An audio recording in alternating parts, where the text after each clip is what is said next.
오늘은 우리 하우머스 리프트의 마태복음 20장 전반부를 보려고 하는데요. 페이지로는 336페이지부터 338페이지, 그 완전히 끝나는 마지막 문단까지고, 성경으로는 마태복음 20장 1절부터 16절까지입니다.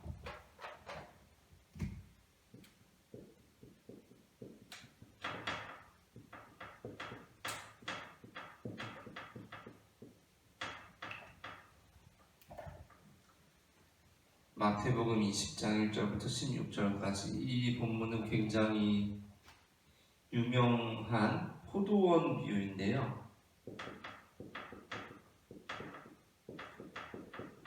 굉장히 유명한 비유이기도 하면서 현대 그리스도인들이 가장 납득이 안 되는 비유입니다. 포도원 품꾼 비유.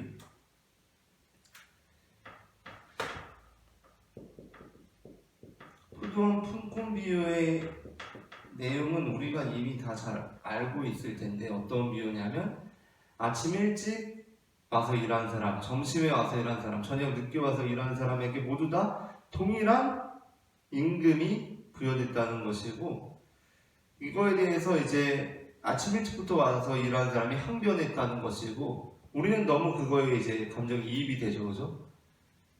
우리는 너무 이입이 되고 이 예수님의 방식 자체가 납득이 안 됩니다. 그렇죠?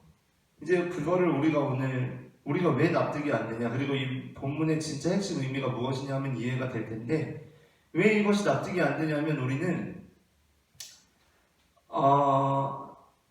기본적으로 자본주의 사회에 살고 있고요. 자본주의 시스템에 살고 있기 때문에, 그리고 이 자본주의 시스템 안에서 우리에게 지금 일어나고 있는 일이 무엇이냐면, 우리는 무엇을 위해 살고 있냐면 욕망을 위해 살고 있습니다. 욕망. 우리의 욕망을 추구하면서 살고 있어요. 이 두 가지 때문에 이 본문이 우리는 이해가 안 됩니다. 상황이 다르기 때문에. 포도원 품꾼의 비유에서 예수님의 방식이 이해가 안 돼요. 납득이 안 돼요. 왜? 우리는 자본주의 시스템 안에서 우리의 욕망을 추구하는 삶을 살아가고 있기 때문에 이게 이해가 안 되는 거예요. 하지만 이 맥락과는 다른 맥락이라는 걸 우리가 알게 되면 이 본문이 이해가 될 거예요. 이 본문이 이해가 됩니다. 분명히 이해가 돼요. 그러니까 예수님께서 비유로 말씀하실 때, 예를 들어 선한 사마리아인의 비유라든가 탕자의 비유라든가 어떤 이야기 형식의 비유를 말씀하실 때, 그리고 용서할 줄 모르는 종 비유라든가 그런 말씀을 들으면 우리가 그렇다, 이해가 돼요. 그죠? 그러니까 적어도 그 이야기 자체가 이해가 됩니다. 그래, 아무리 원수지만 도와주는 것이 바로 이웃사랑이지. 그런 선한 사마리아인의 비유가 이해가 되고, 그래도 동생이 돌아왔는데 자취 버린 거 가지고 되게 혼자 삐지는 거는 좀 너무 치졸한데? 라고 그렇게 이해가 되죠. 그죠? 아니, 만달란트 탕감받았으면 100데나리온 빚진 자 좀 탕감해줄 수도 있는 거 아닌가라는 생각을 해요. 그죠? 근데 포도원 품꾼의 비유를 들으면 우리는 의문을 표한다고요. 일찍 온 사람을 더 줘야 되는 거 아닌가? 라고 생각해요. 그러니까 이 비유 자체가 이해가 안 된다고요. 비유 자체가. 그게 왜 그러냐면 우리의 상황과 본문의 상황이 다르기 때문이에요. 우리는 본문의 상황을 읽어야 하는데, 우리는 지금 자본주의 시스템 안에 살고 있고 우리는 욕망을 추구하는 삶을 살고 있다. 하지만 본문의 상황은 다르다라는 거예요. 어떻게 다른가? 우리가 이제 이해해야 합니다. 우리가 일단 포도원 품꾼이 어떤 사람인지를 알아야 돼요. 포도원 품꾼이 어떤 사람이냐면, 포도원 품꾼은 이 당시에 욕망을 추구할 수준의 사람이 아니에요. 이 욕망을 추구하는 수준의 사람이 아닙니다. 이 사람들에게 뭐가 걸렸냐면 생존이 걸렸어요. 생존이 걸려있는 사람들이에요. 무슨 얘기냐면, 포도원 품꾼으로 살아간다는 것은 오늘 벌면 오늘 간신히 그 가족이 먹고 살만한 삶을 산다고요. 욕망이 아니에요. 욕망이 아니에요. 생존이에요. 오늘 하루 벌면 오늘 하루 먹을 수 있어요. 뭐 남기고 자주고 할 것도 없어. 저축하고 할 것도 없어요. 그냥 그날 벌어 그날 사는 사람들이 와도 포도원 품꾼이에요. 뭐 내일은 없다 이런 게 아니라 열악하다는 거예요. 그만큼. 그러니까 오늘 벌면 오늘 간신히 벌면 오늘 간신히 우리 가족 하루 먹어요. 뭐 막 예쁘게 쓴다는 게 아니라 그냥 간신히 살아간다는 거예요. 그런 사람들이에요. 포도원 품꾼들은. 자, 이런 사람들이 일터에 와 있습니다. 일터에 와 있는데 이제 주인이 와서 아침에도 불러서 가고 점심에도 불러서 가고 저녁에도 불러서 가요. 그런데 여기서 우리가 이제 가장 쉽게 놓치는 가장 오해하는 부분이 뭐냐면 이들이 놀고 있었다는 거예요. 놀고 있었다. 그죠? 본문에 그렇게 나와요. 그죠? 이들이 놀고 있는 사람들이 있었다. 3절에 그렇게 나옵니다. 근데 우리가 이 부분을 이제 이해해야 되는데 얘네가 놀고 있었던 게 막 숨바꼭질하면서 놀고 있었던 게 아니에요. 여기서 막 공차면서 그렇잖아요. 그죠? 인력시장에 나와 있는 거라고 이 사람들은 인력시장에 뭐 바둑 두고 있었던 게 아니라니까요. 여러분 인력시장에 나왔다는 건 뭐예요? 지금 일을 해야 되는 거예요. 이 사람들은 일을 해야 오늘 집에 가서 우리 가족들이 오늘 살 수가 있다는 거예요. 그래서 인력시장에 나와 있어요. 근데 아침에 불러서 가네? 근데 놀고 있는 사람들이 있어요. 이 사람들이 지금 막 즐거워하면서 놀고 있었을까요? 그게 아니라는 거예요. 초조하게 있었다는 거예요. 거기서 놀고 있었다는 건 이 논다는 게 그런 노는 게 아니잖아요. 그죠? 일을 못하고 있었다는 거예요. 일을 못하고 있었다. 일을 못하고 있었어요. 그래서 점심에 와서 또 불러가요. 기다리고 있다가 오후에 와서 또 한 주인이 계속해서 불러가요. 이 주인의 의도는 뭐였을까요? 그러니까 우리가 여기에서 하나 이해해야 할 게 한 가지 이제 비유에는 항상 그 메시지가 담겨있고 그 메시지의 부연적인 부분들은 다 막 꿰맞춰주듯이 그렇게 되는 게 아닙니다. 우리가 여기에서 일단 이해해야 할 게 주인에게는 한정된 재화가 있어요. 한정된 재화. 그러니까 이 주인이 원래는 하나님이라고 한다면 무한해야 되거든요. 근데 무한하지는 않게 나오고 있어요. 한정된 재화가 있어요. 그렇다 보니까 아침에 와서 내가 일꾼들 좀 데려가고 또 다른 데 갈 사람들은 좀 가게 있다가 점심때 왔더니 또 놀고 있네. 또 데려가고 저녁에 가서 또 데려가고 남아있는 사람들을 데려갈 수밖에 없는 상황이에요. 그럼에도 불구하고 여기서 강조되는 것이 있어요. 이 사람이 계속해서 오고 있죠. 또 놀고 있는 사람이 있나? 일을 못 찾은 사람이 있나? 와서 데려가고 아직도 일을 못 찾은 사람이 있나? 와서 데려가고 아직도 일을 못 찾은 사람이 있나? 데려가고 이 사람의 어떤 그들에 대한 관심, 사랑이 담겨있다는 거예요. 그들의 처지를 돌아보는 마음이 담겨있다는 겁니다. 그들의 처지를 돌아보는 마음이 담겨있어요. 그래서 인력시장에 와서 데려가요. 자, 이 당시 사람들은 이 상황에 대해서 지금 알고 있어요. 알고 있습니다. 그러면 이 이야기를 들었어요. 듣고 포도원 주인이 마지막에 온 사람부터 해가지고 처음 온 사람까지 다 동일한 급여를 줘요. 그쵸? 한 데나리온이라는 동일한 급여를 줍니다. 그리고 이 사람이 먼저 와서 일하는 사람이 따져요. 왜 다 한 데나리온을 줍니까? 저는 더 줘야죠. 하고 따집니다. 그러나 여기서 중요한 게 있어요. 뭐냐면 한정된 재화예요. 주인에게는. 주인은 나중 온 사람은 한 데나리온을 주고 처음 온 사람은 100데나리온을 줄 수 있는 재화가 있는 사람이 아니에요. 그렇게 주면 좋겠는데 여기에 중점은 주인은 그런 존재가 아니라고 한정된 재화를 가지고 있어요. 그러면 나중 온 처음부터 와서 일한 사람한테 처음 약속한 것과는 다른 100데나리온을 주면 나중 온 사람한테 100데나리온을 줄 수 있어요? 없어요? 없죠. 그죠? 이 지금 상황이라는 거예요. 주인도 뭐 막 무한하게 있는 게 아니니까. 그건 당연한 상황입니다. 주인이 무한하게 있는 존재가 아니에요. 그래서 다 똑같이 한 데나리온을 줄 수밖에 없어요. 그러나 한 데나리온을 주게 되면 그들이 하루 살아요. 자, 근데 처음 온 사람이 따집니다. 왜 저 사람한테도 한 데나리온을 주고 나한테도 한 데나리온을 주죠? 저는 더 줘야 되는 거 아닙니까? 저 사람한테 더 조금 주고 저한테 이대로 저한테 한 데나리온을 줄 것 같으면 저 사람을 더 조금 줘야 되고, 저 사람을 한 데나리온 줄 것 같으면 저를 더 많이 줘야 되는 거 아닙니까? 라고 따져요. 자, 그러나 일단 주인한테는 처음 온 사람한테 한 데나리온보다 더 많이 주게 되면 이 사람에게, 나중 온 사람에게는 한 데나리온을 줄 수가 없어요. 그죠? 그리고 처음 온 사람에게 한 데나리온을 주고 나중 온 사람에게 한 데나리온보다 훨씬 적은 금액을 주게 되면 이 나중 온 사람은 오늘 하루를 먹고 살 수 없어요. 한 데나리온이라는 건 그 어떤 한 가정의 하루 생활비입니다. 하루 생활비예요. 하루 그냥 근근히 먹고 살 돈이에요. 근데 이게 없으면 그 가족은 오늘 굶는다니까요. 한 데나리온보다 부족하면, 그러니까 그 상황 속에서는 한 데나리온보다 부족하면 그날은 뭔가 굉장히 궁한 날이에요. 그날은 궁한 날.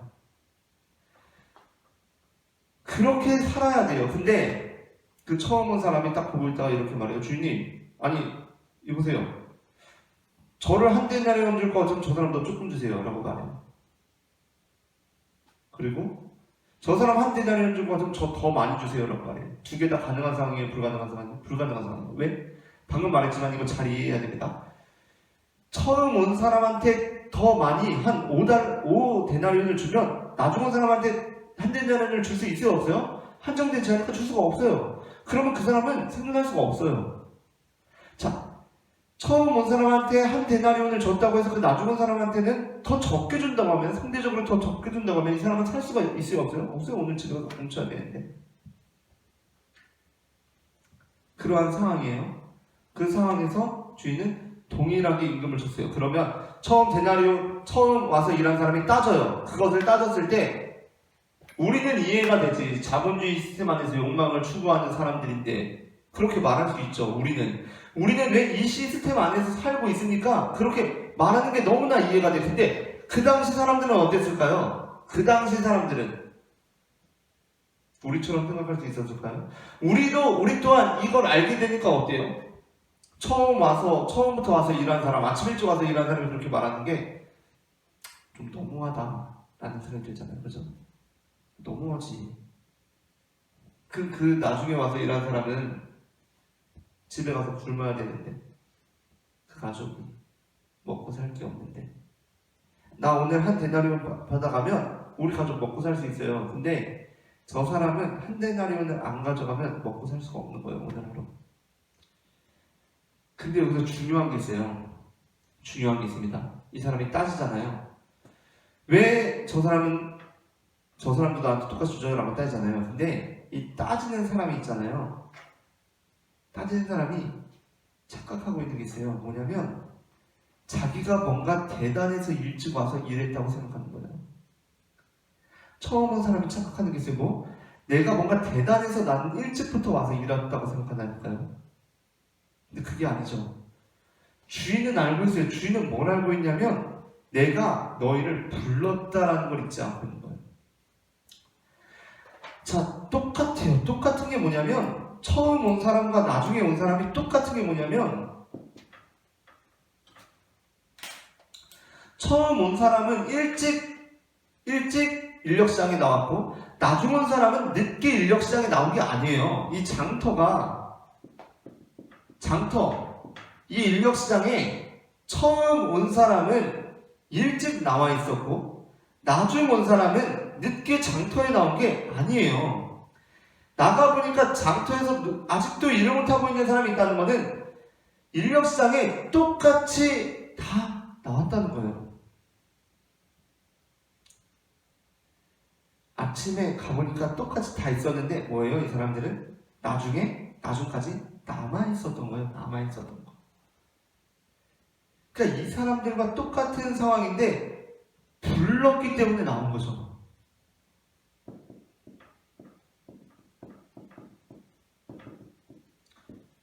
자, 여러분 생각해보세요. 그렇다라고 한다면 그날 하루 사실 더 고생한 사람이 누구일까요? 자, 이제 이 상황을 염두에 두면서 생각해보세요. 그날 하루 더 자신의 막 체력을 막 소진하고 다 힘들었고 막 고통스러웠던 사람이 누구일까요? 일찍 와서 일하는 사람일까요? 일찍부터 한 데나리온을 약속받고 일터에 가서 일했던 그 사람이 정말 너무 힘들고 고통스러웠을까요? 아니죠. 여러분, 이런 처지에 있어본 사람은 알아요. 포도원 품꾼의 처지에 있어본 사람은 안다고요. 차라리 아침 일찍 일터에 불려나가는 게 가장 그날 고통스럽지 않은 날이에요. 그렇잖아요. 여러분, 나 5시에 불려나갈, 나는 확실한 약속이 있는 게 아닌데 아침에도 못 불려나가고 점심에도 못 불려나가고 늦은 오후가 될 때까지 일터에 못 가고 있을 때, 그날은요, 그날 받았을 그 고통은요 어마어마한 겁니다. 나 오늘 한 데나리온 못 벌어 가면 우리 가족들 다 굶는데. 그러니까 이 일찍 온 사람의 말이 너무 가혹하게 느껴지는 거는, 이 사람은 사실 혜택을 받은 사람이에요. 가장 일찍 불려나가서 일했잖아요. 그럼 그날은 몸이 가볍다니까요. 아니, 일해서 고통스러운 게 아니라 즐겁다니까요. 근데 이 사람은 내가 더 많이 와서 일했대. 여러분, 이 예수님의 이 포도원 비유가요, 우리 신앙에 주는 이 엄청난 메시지가 있습니다. 이 엄청난 메시지예요, 이거는. 여러분, 우리가 지금 생각해보세요. 일찍부터 예수님 믿고 살아가는 사람들이 있을 거예요. 나중에 죽을 때 다 돼서 임종 앞두고 예수님 믿어서 구원받는 사람들이 있어요. 그 사람들 보면 어떤 생각이 드세요? 나는 진짜부터 모태신앙으로 교회에서 희생하고 헌신하고 내가 하고 싶은 거 하나도 안 하고 살았는데 저 사람 임종 직전에 믿고 구원받네. 하나님, 어떻게 된 일입니까? 그게 온전한 신앙의 모습이 아니라는 겁니다. 예수님께서는. 그건 아니에요.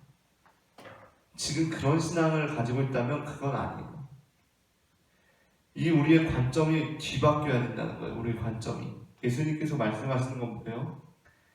늦게 부름받은 그 사람이 가장 고통당한 사람이라니까요. 늦게 포도원 와서 일한 사람이 가장 힘들었던 사람이에요. 일찍 와서부터 일한 너는 아니 이미 한 데나리온이 약속이 아침부터 됐는데 일하는 게 뭐가 힘들어요? 아니 저 같아도 그럴 것 같아요. 그러니까 우리가 이거를 우리가 늘 유념해야 돼. 이걸 유념하면 이해가 되는 겁니다. 그래서 이 메시지가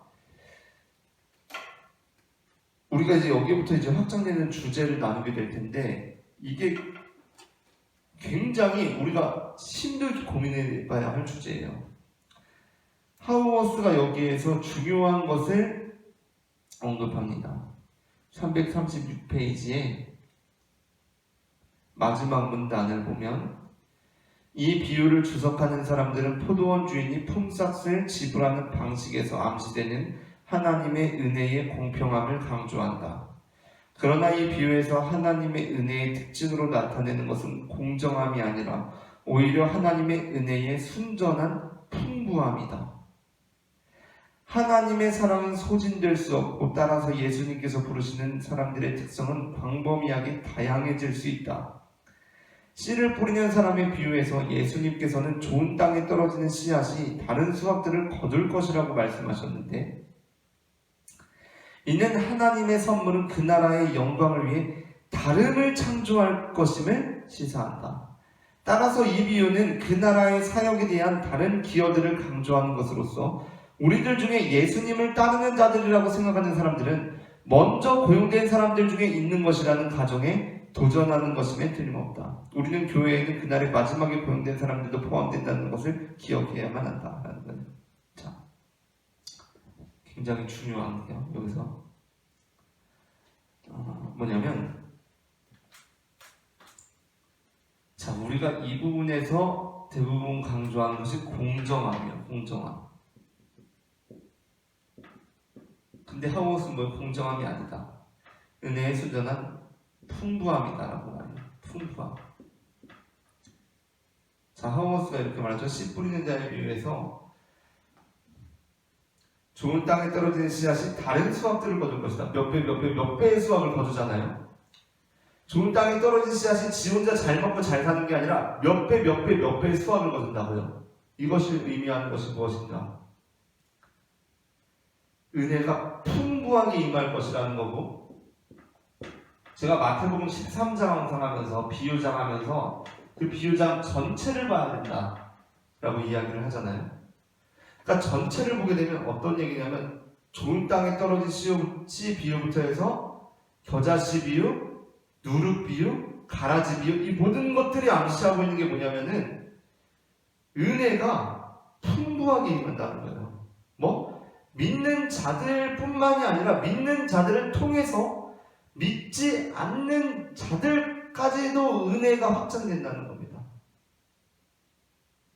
좋은 땅에 떨어진 씨가 지 혼자 잘 먹고 잘 사는 것이 아니라 커서 30배, 60배, 100배를 얻고요. 그 씨앗이 자라나서 겨자씨가 자라나서 큰 나무처럼 되는데 새들이 와서 깃들만한 나무가 되는데 그때 새들이 와서 깃들죠. 씨를 쪼아먹던 거 원수들이 와서 깃들고요. 누룩이 반죽에 들어가서 누룩만 그냥 지 혼자 어떻게 잘 맛있게 되는 것이 아니라 누룩 전체를 부풀게 하고요.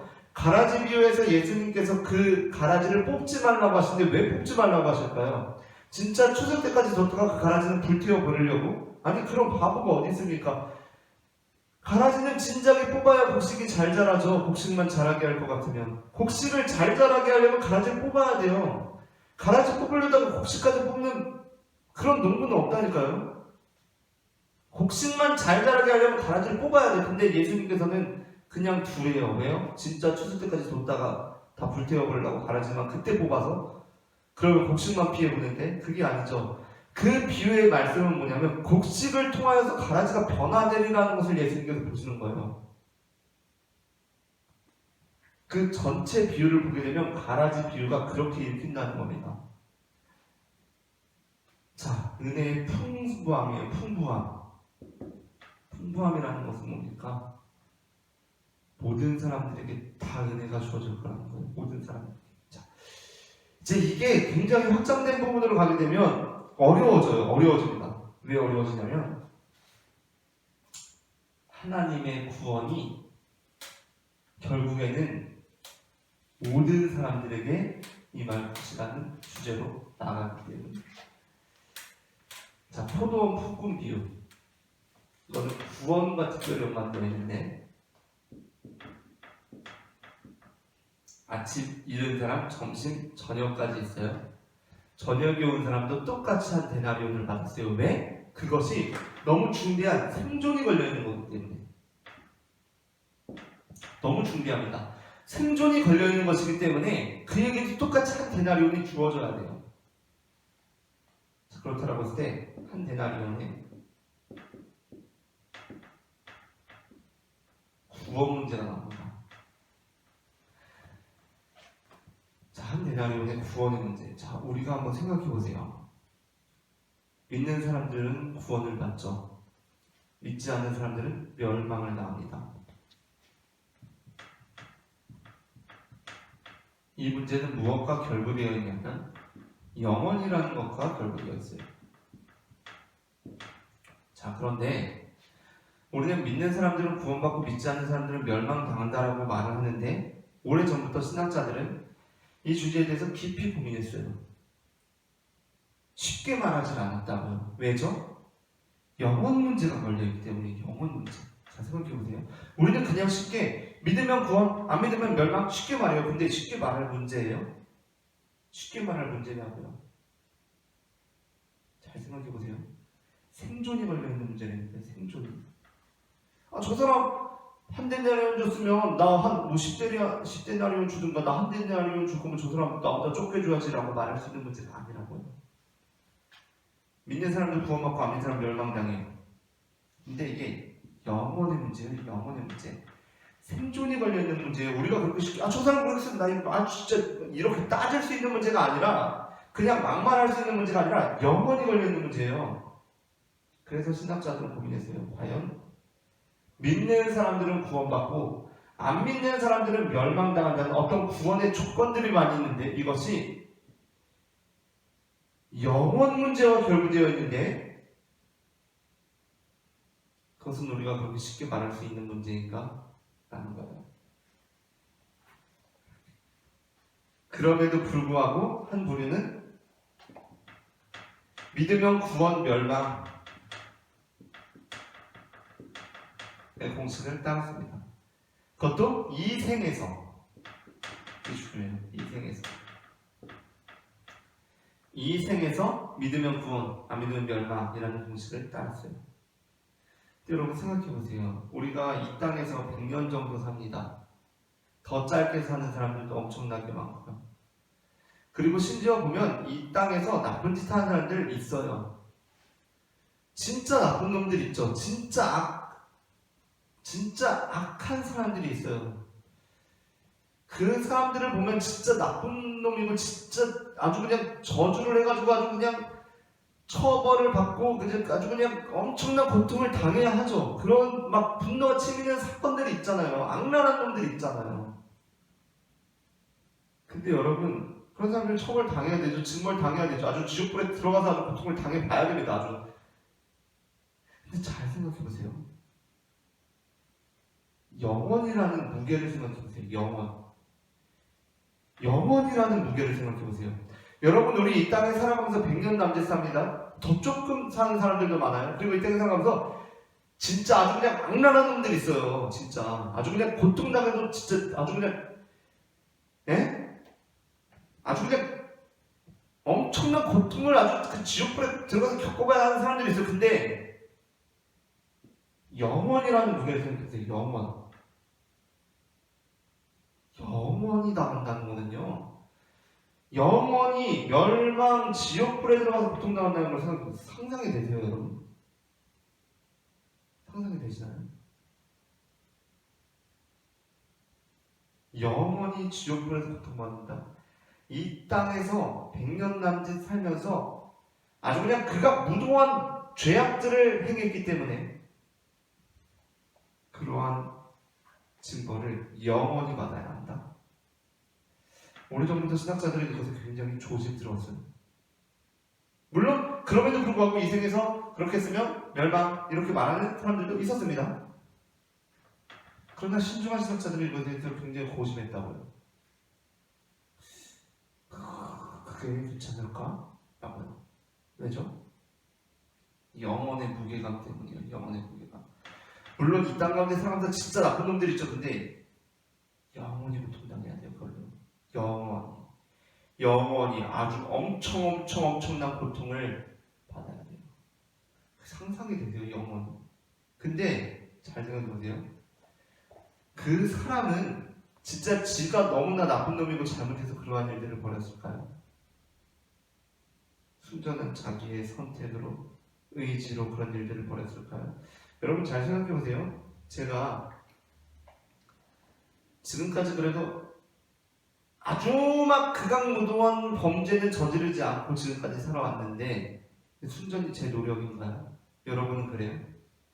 여러분이 지금까지 아주 극악무도한 범죄를 저지르지 않고 지금까지 잘 살아왔죠. 근데 그게 순전히 여러분의 노력입니까?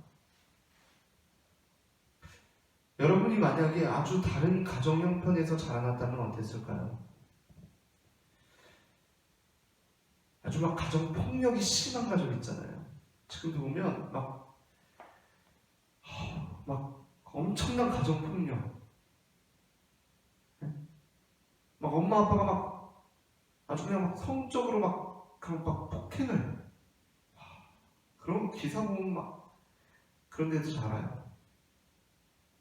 우연히 학교에 들어갔는데 선생님들도 막 우리 지금도 그렇겠죠. 모든 영역에 다 나쁜 놈들이 있으니까 선생이 막 쓰레기야. 그럴 수 있잖아요. 선생이 쓰레기야 막. 친구들 만났는데 당연히 그런 상황이니까 동네가 좀 좋지 못해서 친구들 그럴 수 있잖아요. 열악할수록 열악한 환경에서 자라요. 그러면 여러분이 지금처럼 자랄 수 있었을까요? 그게 그 사람의 선택일까요? 그 사람의 의지일까요? 좋은 교육을 받지 못했어요. 그 사람은 가정이 지원을 해주질 못해서 공부를 할 수가 없었다니까요. 그래서 그 사람이 너무 좋고 부유하고 풍족한 상황에서 자랐다면 너무 그냥 문제없이 살았을 사람인데 그런 상황에서 자라다 보니까 아주 그냥 인생이 그지 같고 하니까 막 범죄를 저지를 수 있잖아요. 그런 사람들이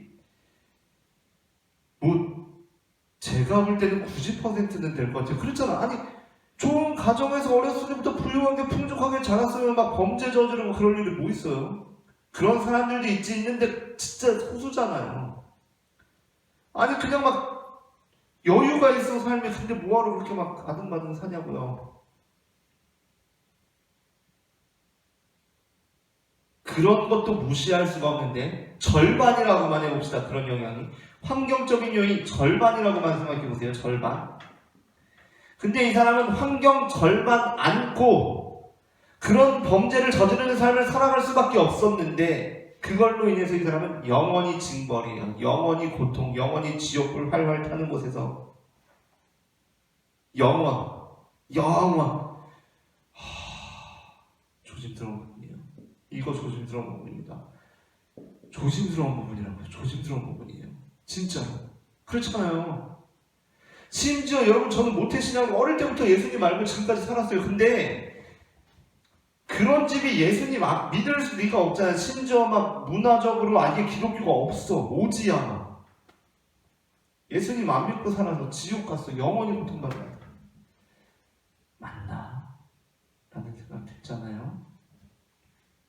물론 이렇게 주장하는 사람들이 있지만 그래서 천주교에서는 무엇을 얘기하죠? 연옥을 얘기하는구나. 연옥. 그래서 연옥 얘기하는 거예요. 그래서 여러분 물론 연옥 교리가 이제 종교개혁이 일어날 당시에 굉장히 부패했죠. 그렇죠? 굉장히 부패해가지고 막 여기서 막 면죄부까지 파생되고 막 이러잖아요. 막 연옥에 있다가 우리가 막 면죄부 사면은 연옥에 있는 나의 부모님이 막 동전이 땡그랑 하는 순간 그 연옥에서 천국으로 간다 막 이런. 그래서 연옥에 대해서 개신교에서는 사실 굉장히 부정적인 이미지를 가지고 있습니다. 그러나 이 문제를 생각할 때 연옥이 나오는 거예요. 그렇다고 해서 이 사람이 곧 막 아무런 막 극악무도한 범죄를 저지른 사람이 예수님 안 믿고 산 사람이 아무런 뭐 없이 그냥 천국 가면 이상하잖아. 그래서 이 사람도 어느 정도 그 죄값을 치르고, 그러니까 이것은 뭐냐면 예수님께서 말씀하시는 합당한 죄값입니다. 합당한 죄값. 먼저 된 자가 나중되고 나중된 자가 먼저 된다. 합당한 죄값이에요. 이게 이제 중요하죠. 우리가 그전에도 말했지만 예수님께서 행한 대로 갚으리라는 거는 온전한 정의가 실현된다는 말이에요. 그게 행한 대로 갚으리라가 심판의 메시지가 아니라 정의의 메시지인 거는 그 사람에게 합당한 죄값을 치르게 한다는 거예요. 그 합당한 죄값이 근데 영원은 아니죠. 영원은 아무리 생각해도 많은 신학자들이 그렇게 생각했다는 거예요. 그래서 연옥이 나오는 겁니다. 합당한 죄값을 치르고 하나님의 풍부한 은혜를 경험하게 된다라는 겁니다. 그래서 심지어 이제 두 번째가 있는데, 두 번째 가능성이 뭐냐면 여러 가지 이론들이 있는데 대표적으로 두 가지만 할게요. 이 생에서 구원과 멸망이 결정된다는 거잖아요. 근데 이게 아니라 죽음 이후가 있습니다. 신기하죠? 죽음 이후에 구원과 멸망이 결정돼요. 뭐냐면 우리는 모두 다 은혜를 누리잖아요. 은혜로 하나님을 알게 되고 믿게 되고, 은혜, 믿음, 계시 이런 것들이 우리에게 이루어졌기 때문에 우리는 예수님 믿고 이 생에서 이미 구원을 약속받은 거 아닙니까? 그런데 그게 아닌 사람들이 있어요. 환경적으로. 그래서 예수님을 믿지도 못했고 막 살았어요. 이 사람들에게 죽음 이후에 은혜와 믿음과 계시의 자리가 주어진다는 겁니다. 그래서 이 사람은 죽음 이후에 예수 그리스도의 복음과 계시와 은혜 안에서 이 사람이 구원받을지 멸망당할지 결정이 돼요. 참 이상하죠. 참 생소할 거예요. 거의 5시 이후라고 봐야 됩니다. 5시 이후. 5시 이후에 주인이 불러요, 이 사람을. 그럼 이 사람은 이제 여기서 선택을 하는 거예요. 연옥하고는 조금 다른데, 연옥하고는 좀 다른 개념입니다. 그래서 이러한 주장들을 했어요. 우리가 지금 하우어스 리포트하고 있잖아요. 하우어스인데 하우어스 어디에 해당되는 사람이라고 했어요? 신학적인 진영 중에. 신학적인 진영이 여러 개 있죠. 그 중에 하우어스는 뭐 크게 정통,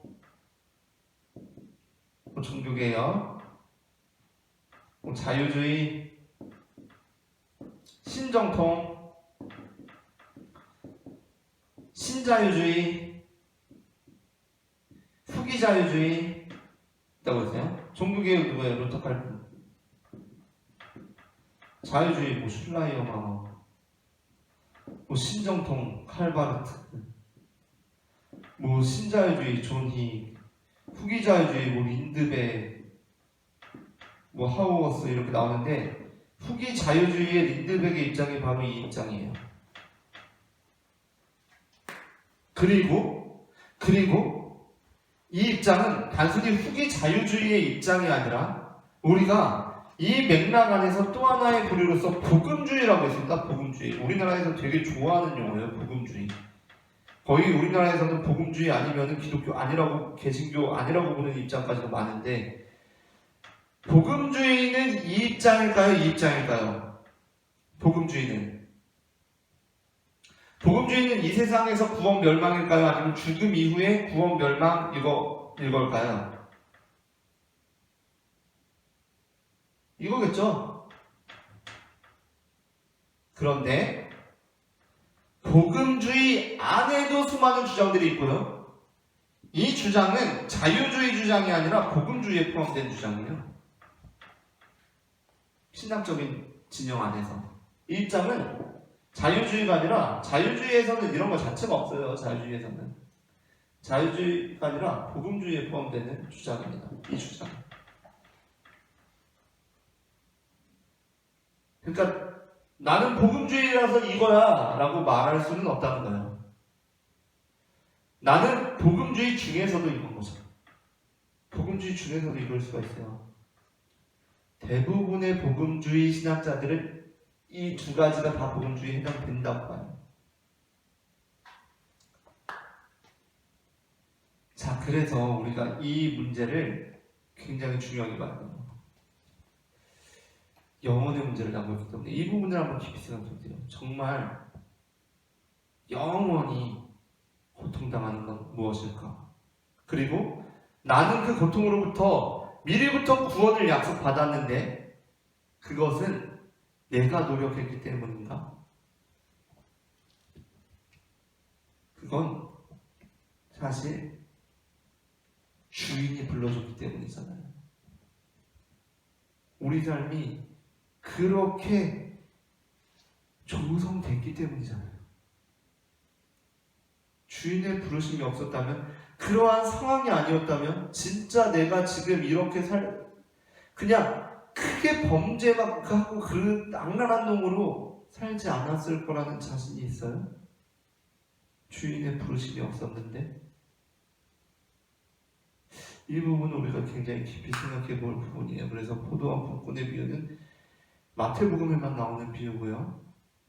마태복음에 나오는 그 13장의 비유와 더불어서 하나님의 은혜의 풍성함과 모든 사람들을 아우르는 이 구원의 말씀이 제시된 본문이라는 것.